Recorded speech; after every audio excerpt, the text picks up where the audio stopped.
Have you ever broken a bone in your body? No, not this. This. If yes, you already know how painfully tough the road to recovery is. Hello, we are the members of Design Thinking and Problem Solving Group 29, and in this video, we'll be talking about how we can further use technology to solve neurological disorders and injury rehab. But before diving into the topic, I would like to introduce myself. I'm Rehab Anand, and just for background, 2 years ago, in the month of January, I broke my femur into 2 pieces. On the same day, I had to undergo a 4-hour-long surgery in which the doctors drilled through my injured leg and installed an intramedullary rod and 4 screws to stabilize it.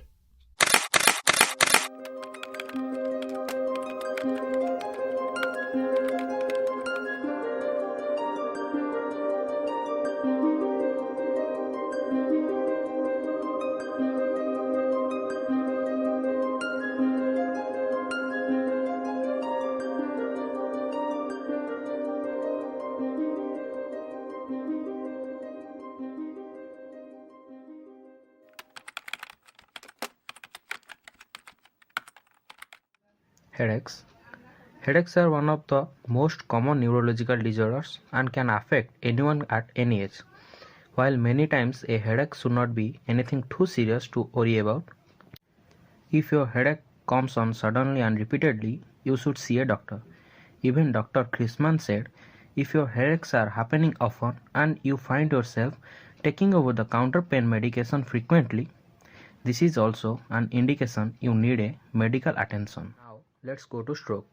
Strokes, which affect many people each year, are one of the critical neurological disorders to be aware of due to the severity of potential symptoms and resulting disability that can occur. A stroke is usually due to a lack of blood flow to the brain. Autism is a neurodevelopmental disorder characterized by difficulties with social interaction, communication, and by restrictive and repetitive behavior. Parents often notice signs during the first 3 years of their child's life. These signs often develop gradually through some autistic children experience regression in their communication and social skills after reaching development milestone at a normal place. Several factors may influence by development of autism, and it is often accompanied by sensory sensitivities and medical issues such as gastrointestinal disorders, seizures, or sleep disorders, as well as mental health challenges such as anxiety, depression, and attention issues. Behavioral: inappropriate social interaction, poor eye contact, compulsive behavior, impulsivity, repetitive movement, self-harm, or persistent repetition of words or actions. Developmental: learning disability or speech delay in a child. Common symptoms include difficulty with communication, difficulty with social interaction, obsessive interest and repetitive behaviors, cognitive intense interest in a limited number of things or problem paying attention. A brain tumor is a mass or growth of abnormal cells in your brain. Many different types of brain tumor exist. Some brain tumors are non-cancerous, known as benign, and some brain tumors are cancerous, known as malignant. Brain tumors can begin in your brain, or cancer can begin in other parts of your body and spread to your brain as secondary brain tumors.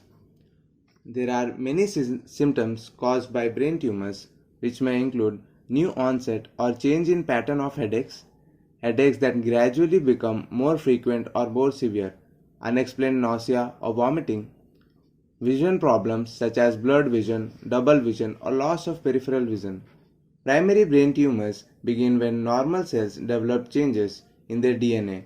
A cell's DNA contains the instruction that tell a cell what to do. The mutation tells the cells to grow and divide rapidly and to continue living when healthy cells would die.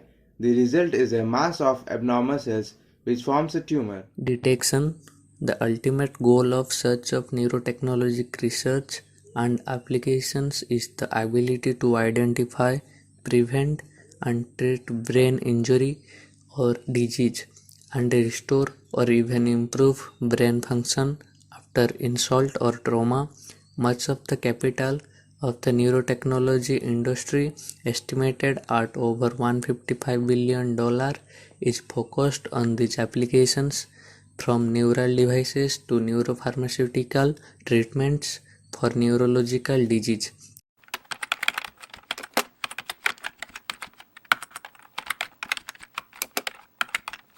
So what is neurosurgery?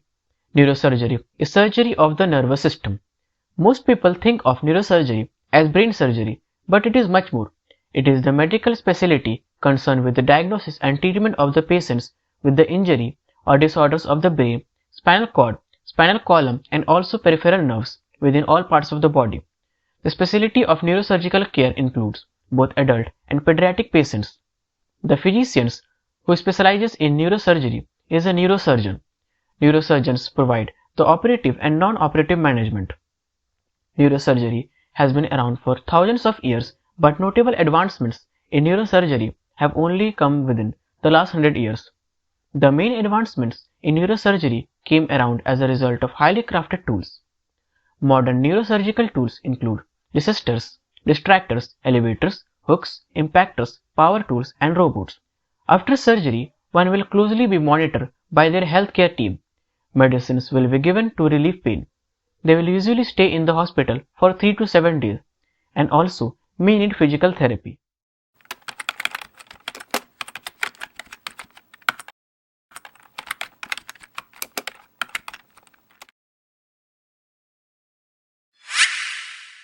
Like all organs in the human body, the brain receives oxygen and nutrition from blood flowing through small vascular cells.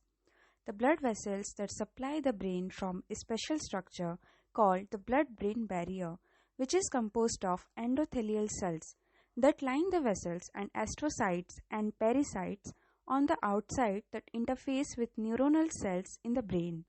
This barrier is highly selective and prevents toxins and other large molecules such as antibodies from entering the brain tissue, while allowing certain small substances such as glucose to pass through nutrients and oxygen diffused from the blood into the brain to feed the neurons and their supporting astrocytes, helping them function normally. Then, hormones and metabolic products released from the brain cells diffuse back across the blood-brain barrier and into the blood where they are transported away. To learn how the cells of the blood-brain barrier interact with brain cells, researchers at the Wyss Institute and Harvard SEAS have developed a linked blood-brain barrier chip and brain chip system. The two blood-brain barrier chips each contain a vascular channel lined up with human endothelial cells separated by a porous membrane from a parallel perivascular channel containing cultured brain astrocytes and pericytes. The brain chip contains various types of neurons in one channel separated from another perivascular channel by a semi-permeable membrane. The perivascular channel of the brain chip is microfluidically linked to the two blood-brain barrier chips, allowing scientists to monitor the flow of molecules between the brain and its blood vessels. Just like in a living brain, small molecules such as glucose flow into the system through the vascular channel and pass into the perivascular channel, which leads them to neurons in the brain chip.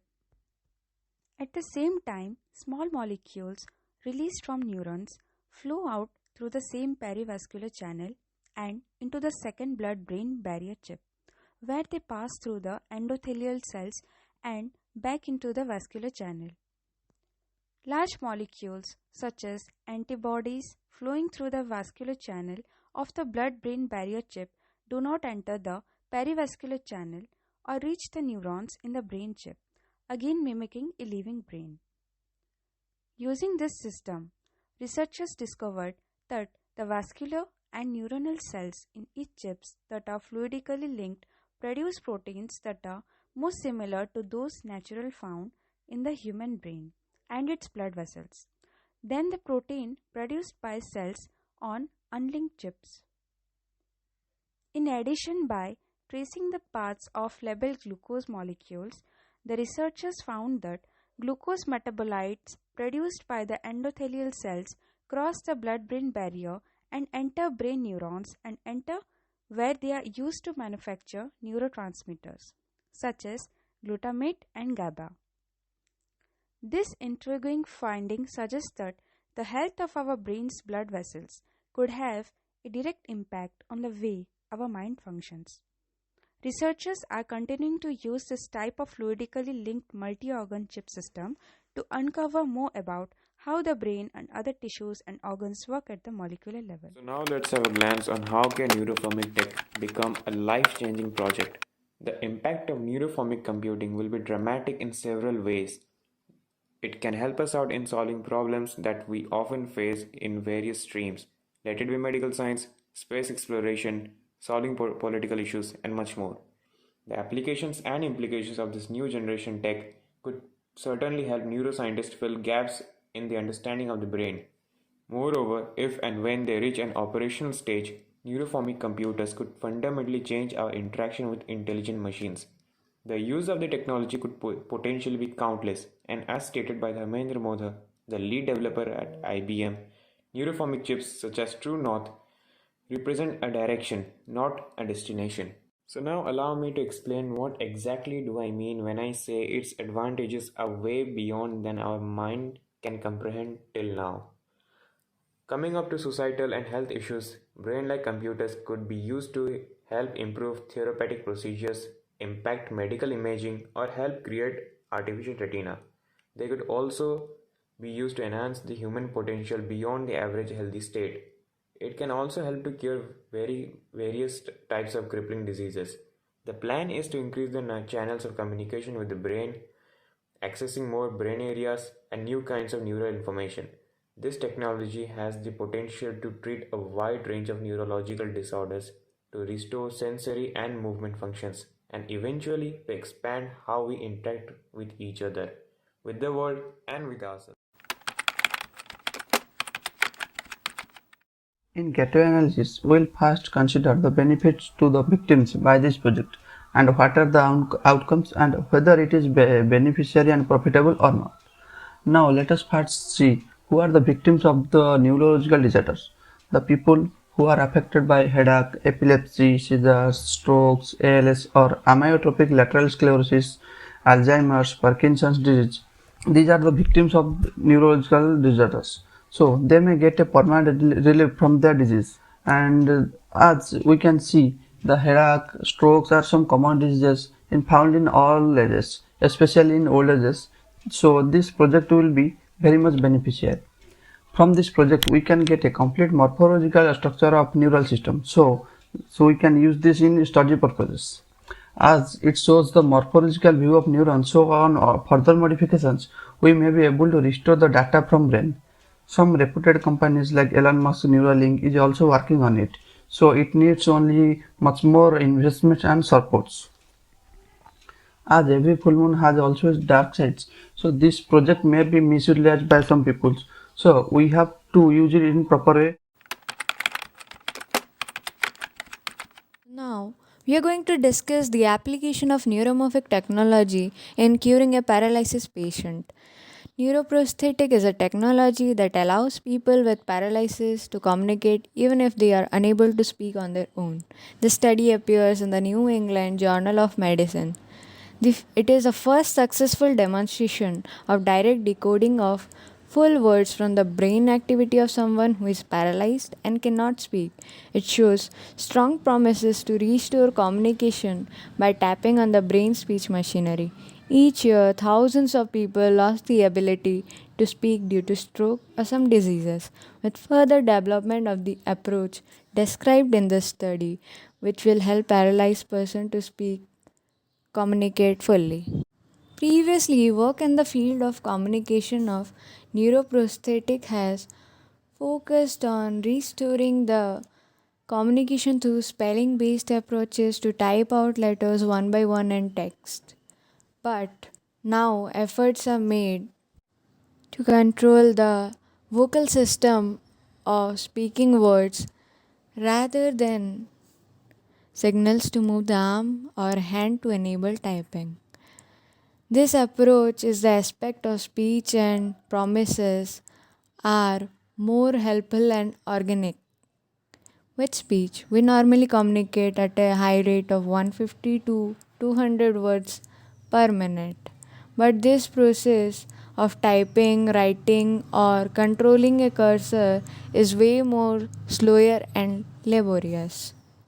Going straight into words has great advantages because it's closer to how we normally speak.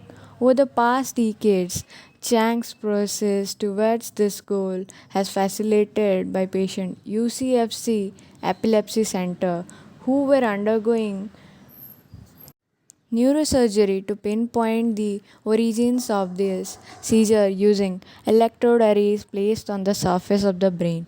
These patients who had normal speech volunteered to have their brain recordings analyzed for speech related activities. Early success with these patients volunteered paved the way for a healthy paralyzed person. To investigate potential of this technology in patients with paralysis, a study was launched called BRAVO, Brain Computer Interference Restoration of Arm and Voice. To voice this process, we should prompt some familiar words like water, house, and some questions like how you today, which decoded by patient and the response of the brain signal is recorded. With this, we could have a remark on the progress of the brain signals of the paralyzed person. This is an important technological milestone for a person who cannot communicate naturally, and in future it would be a life-changing technology for a paralyzed person. So Thank now you. let's talk about use of neuroscience in curing Alzheimer disease. Alzheimer is a chronic irreversible disease that affects the cells of the brain and causes impairment of intellectual functioning. It is basically a brain disorder which gradually destroys the ability to reason, remember, imagine and learn.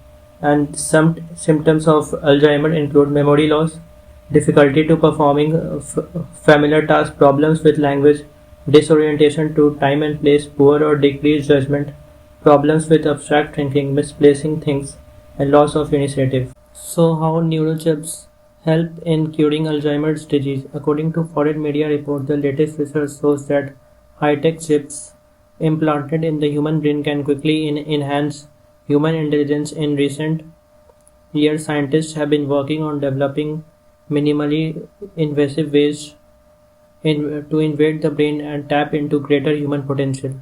Dr. Maureen Cerf, a neuroscientist at Northwestern University, said that the latest science and technology expects to achieve this goal in the following 5 years, but he warned that this approach may also lead to new inequalities. Currently, neuroscientists and business professors are working on developing such human brain chips with the goal of improving human intelligence by incorporating the latest The technology. ability to see is something that most of us take for granted. Yet there are almost 285 million visually impaired people in the world, with 39 million of them are completely blind.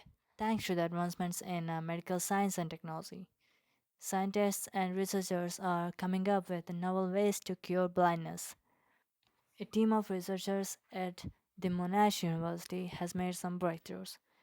They developed a thing called the Generis Bionic Vision System, or simply the Bionic Eye, which is for blind people who have damaged optic nerves, which prevents transfer of visual data from retina of the eye to the visual cortex of the brain. In a nutshell, the bionic eye developed by the team at Monash University can bypass these damaged optic nerves by creating an alternate route for the visual data to travel from the retina to the visual cortex of the brain. It will show only a highly pixelated image of anything. Neuralink implants hair-thin chips through surgical robots, which are capable of pairing with this bionic eye, which will help people to see again.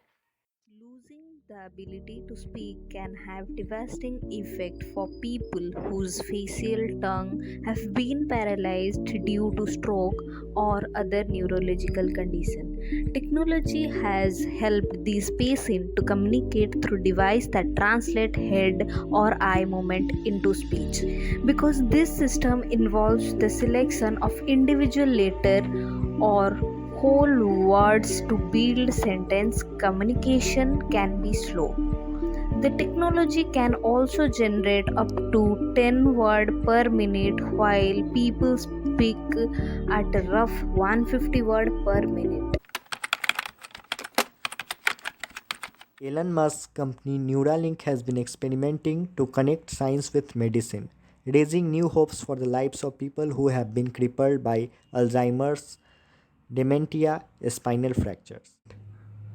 In April, Neuralink released a video of monkey playing a video game using a Neuralink device with two Neuralink devices implemented on his brain which coordinates hand and arm movement.